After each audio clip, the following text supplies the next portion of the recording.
I have waited almost a decade for this day. Some of you watching have probably waited 2 decades. A lot of us have been through hell and back when it comes to all things IndyCar.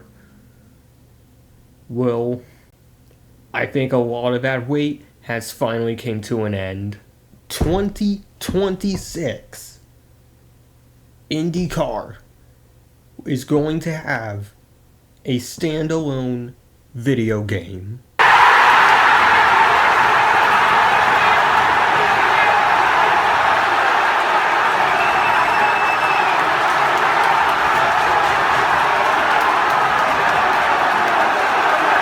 I've been saying it for so long that this is something that IndyCar needs. Something that a lot of us fans have wanted for so long. The last time we've ever had an IndyCar game was 2004. I've showcased it here on the channel. For such a long time, we haven't been able to fully experience IndyCar racing outside of, I guess, haste attempts on simcades. Not a diss towards Project Cars 2 or Automobilista 2 or anything, but it just wasn't it for a lot of us. But now we're probably going to finally have it. The most competitive and challenging racing on the planet deserves a dedicated and widely available gaming experience, said IndyCar president Doug Bowles. iRacing Studios is the ideal partner for us, trusted and known to our core fans and ready to share our sport with a wider and highly engaged audience. The iRacing Studios IndyCar offering will join other iRacing Studio titles, NASCAR 25 and the World of Outlaws dirt racing games as officially licensed products that represent some of the top racing series in the world. I've actually played the World of Outlaws games before. Not 25 because I'm broke. I did enjoy the 23 game, though. That was a lot of fun to play. We'll see if I can somehow get my hands on Dirt Racing 20... Wait, no. It was 22. The next one that came out was 24, because they do every other year, just the season passes, yeah. I hope to get my hands on 24 soon. And I can't wait for 25 anymore. Bring us NASCAR 25! The game will feature a robust, multi-level career mode, licensed drivers from the NTT IndyCar Series, and Indy Next by Firestone, and online multiplayer. A lot of us, including myself, will probably say that's the bare minimum, but already we're off to a way better start compared to what motorsport games, I guess, tried to accomplish. Remember that whole freaking saga? I'm probably going to do a video on that one day. Just the whole motorsport game saga was an absolute disaster. Not just for IndyCar, but just a whole bunch of other racing properties as well. The new product will be built from the ground up with a dedicated development team creating the game on iRacing Studios' proprietary and enhanced Aurantis engine. So that's interesting because NASCAR 25, as you know, is going to be using Unreal Engine.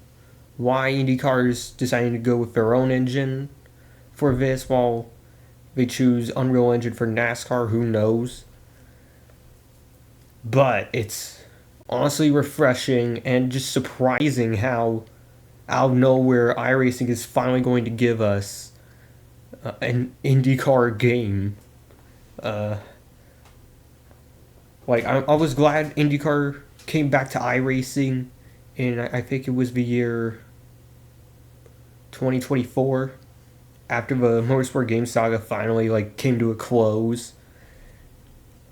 We had this big gap where IndyCar couldn't be on iRacing. We still had the cars, but we could no longer have an iRacing Indy 500.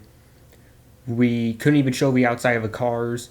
We can't host races on the official IndyCar tracks. We had to go to alternatives like Michigan, hell, Monza, just whatever the hell alternative is out there.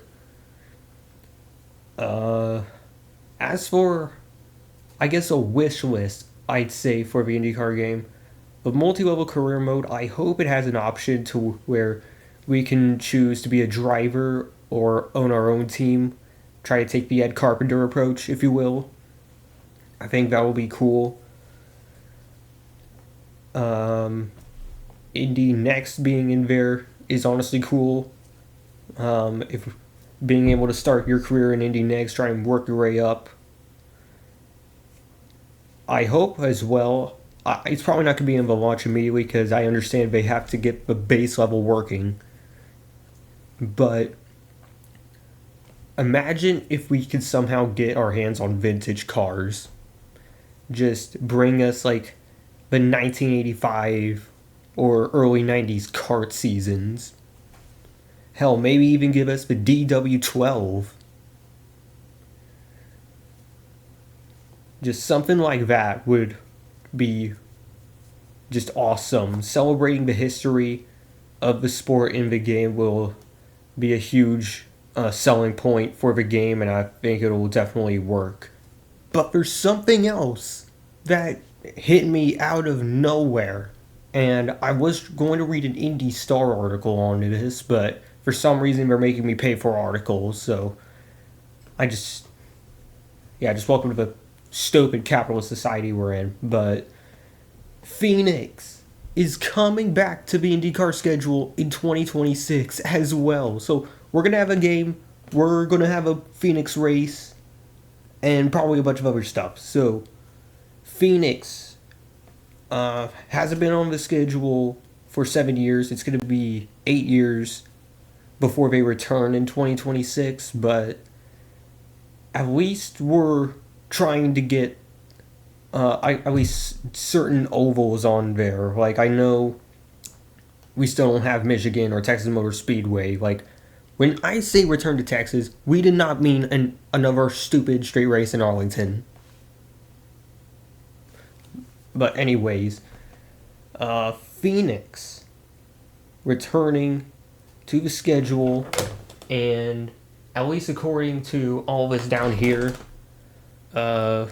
it's going to be part of a doubleheader with NASCAR. I guess we're going to have an IndyCar race on a Saturday night, and then on Sunday we'll have a NASCAR Cup Series race. They've tried this doubleheader before in Indianapolis, remember that? It didn't really work out well, but who knows, maybe we'll hear. Also interesting to note, the frickin' Craftsman Truck Series, or just NASCAR Truck Series for some, they're going to race in St. Petersburg. They're going to use the same airfield street circuit that IndyCar does on their weekend before the IndyCar season opener. That was completely out of the blue as well. So just a lot of things just hitting us out of nowhere. And why NASCAR is going in this push with so many road courses, I honestly don't know. But also interesting of note, Toronto is being relocated, most likely to an airport from what I'm hearing. I guess we're going to have another airfield circuit to go along with St. Petersburg. But Mexico, or I guess more specifically, if I had to guess, Autodromo Hermanos Rodriguez, because that hosts Formula One, and it also hosted a NASCAR Cup Series race until they get taken off by Chicagoland. And also, we're getting Chicagoland back. Hell yes. At least from what I'm hearing, I don't know if it says it later on in this article, I just promptly put this up because Indy Star is trying to shove a paywall down my throat. But at least according to some, Mexico is going to be a partial replacement for Iowa. And as you know, Iowa Speedway has been really lackluster for IndyCar racing as of late. That new reconfiguration, new repave, whatever you want to call it, it's basically killed the racing. It's like all these NASCAR tracks just suddenly want to repave and ruin the racing for other series, especially IndyCar. Happened in Texas. It's now happening to Iowa. Hell, you could probably throw Phoenix into that mix because it's. I always thought that Phoenix could not race IndyCar anymore just because of that weird reconfiguration where they move the start finish line right in front of a dog leg just to stir up more chaos for the NASCAR races there. So interesting to see how IndyCar handles that style. Uh, and another thing, Iowa Speedway, if this is true, maybe Phoenix is also kind of that partial replacement because remember, Iowa Speedway is a doubleheader. I don't know if Phoenix is taking one race, Mexico takes another, or maybe Phoenix just gets thrown in there. Mexico will take one race, that leaves Iowa still with one. I just hate to see Iowa go because it's not Iowa's fault that the racing there is bad. It's freaking NASCAR and whoever thought it was a good idea to reconfigure and repave the track. It's their fault for why the racing has sucked so bad. And on top of that, we've lost Hy-Vee as a sponsor. That's why we don't do concerts there anymore. We've also had zero publicity for the track at all for its IndyCar race. The social media pages are all about NASCAR, but they never want to promote IndyCar. Even in the Fox era, they don't promote the race. Which is why I'm still pissed off at IndyCar for not promoting the damn races. All these independent tracks like Barber, Gateway, they're still promoting their races, and they're getting awesome crowds, but these other tracks can't. It's honestly stupid, and like I could rant for hours upon hours on how these tracks need to get their freaking heads out their rear ends and actually promote their races.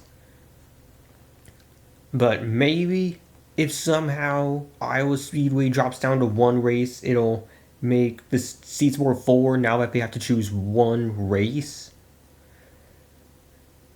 Perhaps, I don't know.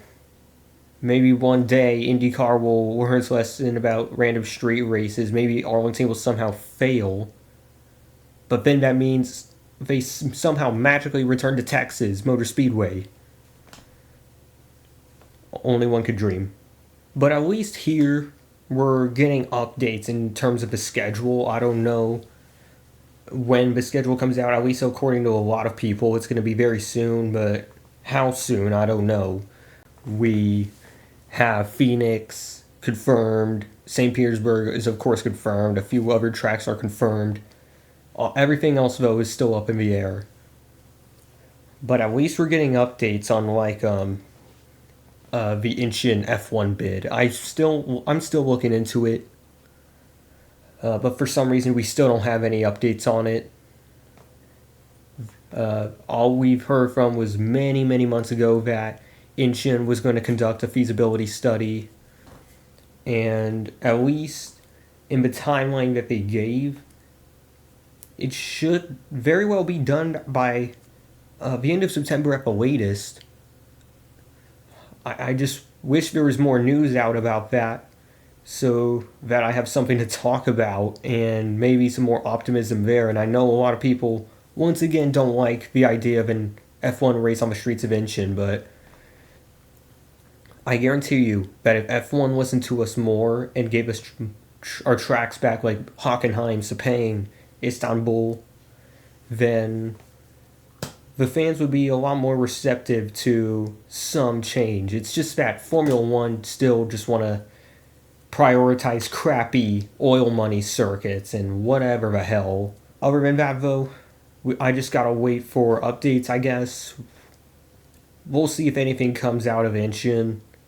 Hopefully it's one of these days. Thank you all for sticking around, though, for this video about IndyCar. If you want to see more content like this, please like and subscribe. It'll mean a lot to the channel. And I'll see you all another time.